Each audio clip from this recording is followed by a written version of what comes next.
News. Thank you. Trump just made big announcement about who gets his $100,000 quarterly salary and pisses Libs off. President Trump is once again not cooperating with the liberals and their plan to make him look like a dirty, money-hungry monster. Apparently, our highly successful commander-in-chief got to where he is by someone other than stinginess and money-grubbing, as the left would have you believe, because he's once again giving money away. This is making the DNC's Scrooge persona that they're trying to pin on him slide off like butter on a hot biscuit, and we couldn't be more happy about it. The president told us after being elected that he planned to donate his presidential salary to a charity, and his daughter Rika made a similar pledge after she was hired for an advisory position in the West Wing. There was still some hope on the part of the liberals that he would just forget, because that's what most liberals do when it comes to promises. They forget, but wouldn't you know it, that darn capitalist remembered, and the money is headed out the door as soon as it comes across the president's desk. This time around, he's donating his gains to a part of the government that everyone really wanted to believe that he hated: education. The quarter's earnings of $100,000 will be going, in full, to the United States Department of Education. While this should make everyone jump for joy, anything for the kids and all that, of course not everyone is happy. The president seems to just be seeing that as a side perk though. Via Young Cons, President Donald Trump always said he didn't run for president for the money, and now he is once again proving it. Today the White House announced that he is donating the next $100,000 of his salary to the U.S. Department of Education. The announcement was made by White House spokesperson Sarah Huckabee Sanders during Wednesday's daily press briefing. As she announced the donation, television screens showed a photo of a $100,000 check Trump signed over to the DOE. Interestingly, earlier this year Trump proposed slashing the DOE's budget by $9.2 billion, or a 14% reduction. This isn't the first donation of his salary, either. In July, the president announced that $400,000 of his salary was going to preservation efforts aimed at saving and maintaining the Civil War anti-dam battlefield in Maryland. Interior Secretary Ryan Zink said that there was also $185,000 in matching funds that were donated. As both the Secretary of the Interior and a military veteran, I'm deeply honored and humbled to deliver the donation to Anti-Dam National Battlefield on behalf of President Trump, Mr. Zink said. The president's donation will allow generations of Americans to learn about our history and heritage on this sacred site. Trump said it on the campaign trail, but early in his presidency Trump reiterated that he would not take a salary as president. CBS News reported on the president's intention to donate his salary. Shortly after his election in November of last year, it wasn't long after Donald Trump's victory this week that questions began to circulate about what would happen to his business empire and income when the business mogul becomes president. During his first television interview as president-elect on Sunday, Trump told 60 Minutes' Leslie Stahl that he wouldn't take a salary as president. "Well, I've never commented on this, but the answer is no," Trump said. "I think I have to by law take $1, so I'll take $1 a year. But I don't even know what it is." Stahl reminded the president-elect, "That's $400,000 you're giving up." Again, Trump answered, "No, I'm not gonna take the salary. I'm not taking it." From the very beginning, Trump has promised that he'd set business concerns aside if he was elected.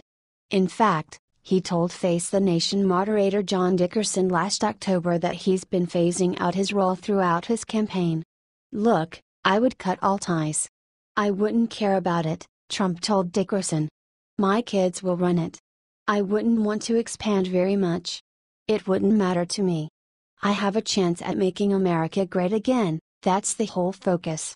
He promised last year that he would refuse to take a salary as president, too.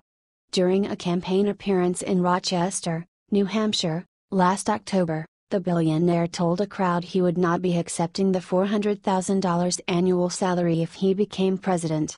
"The first thing I'm going to do is tell you that if I'm elected president, I'm accepting no salary, okay?" Trump said. "That's not a big deal for me. President Donald Trump sits at his desk on Air Force One upon arrival at Andrews Air Force Base, MD.com, Thursday, January 26, 2017. At center is Trump's Chief of Staff Reince Priebus. App photo, Pablo Martinez Monsiváis. Days later, Trump held a Twitter Q&A, encouraging the American people to ask him questions using the hashtag #AskTrump. One user asked, "Will you forego the presidential salary if elected?" Trump confirmed for a second time that he would refuse to take a salary. "As far as the salary is concerned, I won't take even $1, said Trump. "I am totally giving up my salary if I become president." According to Forbes' latest investigation released in September, the business magazine estimates Trump's wealth is around $3.7 billion, down $800 million from a year ago. Once again, here's the president doing things that might lead the rational to think that he cares about the people of this country. It's almost like his campaign slogan of "Making America Great Again" was a real sentiment, and not just something that he said to get votes. Well, you're welcome to make up your own mind as to the real intentions of the president, but if you were waiting for him to put his money where his mouth is, the wait is over.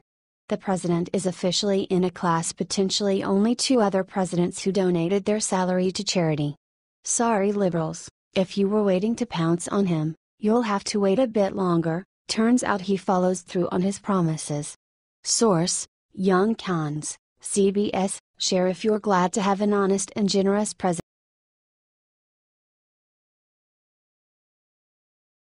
Obama officials just took their first hostage and start ordering everyone to ignore Trump's orders.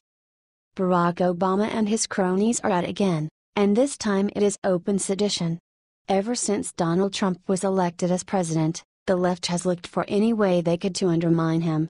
Social justice warriors and liberal politicians have been calling for Donald Trump's impeachment over the mythical Russian collusion story ever since they concocted it in the media. And, now these traitors to America have taken it one step further by taking their first hostage. When President Trump fired former FBI Director James Comey, the left went into a full meltdown. Liberals began to scream that Trump should be impeached for obstruction of justice, which could not be further from the truth. Shortly after Comey was fired, special counsel Robert Mueller was appointed to investigate the Russian collusion story. Instead of Mueller investigating the Russia story, he shifted his focus to President Trump. After that occurred, tons of leaks began to flood out of the White House, which has put our national security at risk. These leaks have been a bone of contention for President Trump and his staff, which appear to be an attempt to goad Trump into firing Mueller, which may be the plan by the deep state in order to push through the impeachment process and take back control of the government. Now, this may seem far-fetched, but after what former CIA Director John Brennan said, it may be right on target. John Brennan has been the most vocal opposition to President Donald Trump yet. Brennan has openly said that if the Trump administration attempted to fire special counsel Robert Mueller, government officials should refuse to follow the president's orders, as they would be, in his view, inconsistent with the duties of the executive branch.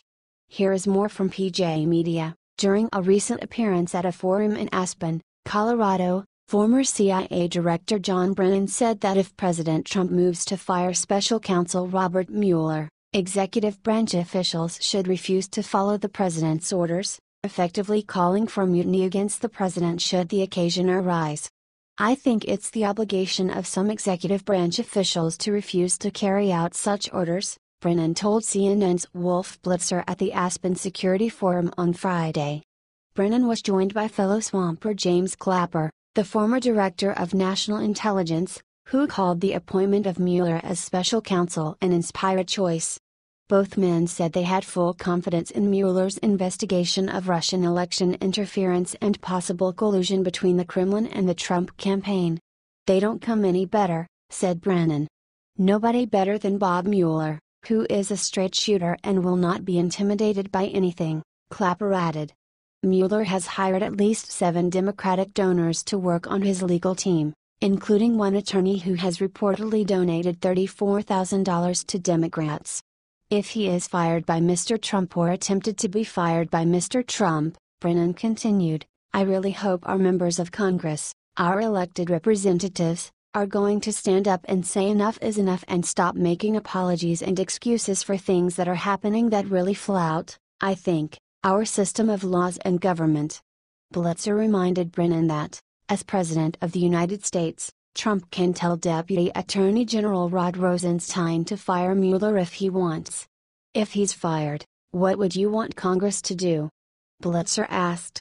First of all, I think it is the obligation of some executive branch officials to refuse to carry out some of these orders that, again, are inconsistent with what this country is all about, Brennan answered. He added, I would just hope that this is not going to be a partisan issue. That Republicans and Democrats are going to see that the future of this country is at stake and there need to be some things done for the good of the future. Most of the American people who have been following this case closely would agree that this is open sedition. Former intelligence officer Tony Shaffer agreed and called for John Brennan and Jim Clapper to be investigated for seditious activity. Though before Trump can fire Mueller he must set the stage and draft a public letter stating his reasons why. Kurt Schlichter from Town Hall explains why in his recent post. Mueller has to go, sooner or later, but the president must first set the stage and make sure the American people understand exactly how much of an utter scam this whole thing is before he acts. Impeachment, the ultimate goal of Mueller, Comey and their liberal establishment string pullers, is a political act. To pull off their unbelievably dangerous and destructive coup, the establishment needs to get a bunch of Republicans in the House and Senate to go along. Some of the rhinos are itching to, but they are cowards and they can be controlled by fear of voter backlash. By appealing to the people and making his case to them, the president will ensure that the people will tell their elected representatives, oh, hell no. And the coup will sputter then peter out in pathetic failure, much like a Frito-Can watching Cinemax at midnight without his Viagra. Trump has every right to fire Mueller, but before he does he needs to proceed with caution. If Trump were to fire Mueller without following this sage advice, the deep state could use it as justification to oust Trump. Then at that time, they would be able to take full control of the country again, and we the people cannot allow that to happen. H.T. America.